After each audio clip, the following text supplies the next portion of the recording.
Vittoria rotonda e pronostico rispettato per Bustarsizio, che batte Filottrano per 3-0 e porta a casa l'intera posta.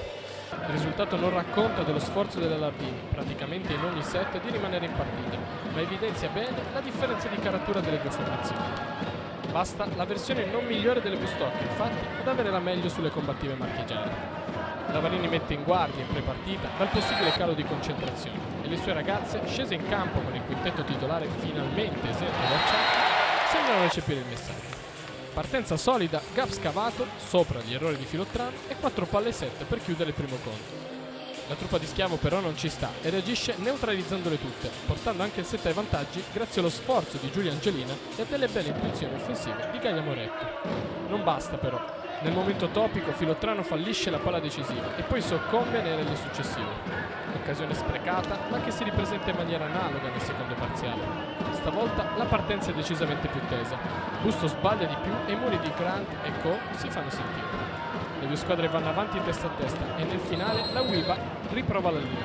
Stavolta Schiavo ha saggiamente conservato i timeout e li gioca in maniera strategica. In quel momento però si esalta Alessia Gennaro e corregge il destino del set sbattendo la porta in faccia alle rivali. Non basta questo a fiaccare Filottrano, ma la partita è quantomeno indirizzata. Anche il terzo set è una lotta punto a punto, ma stavolta all'allungo delle Lombarde non c'è la risposta delle ragazze, capitanata da Laura Parteni.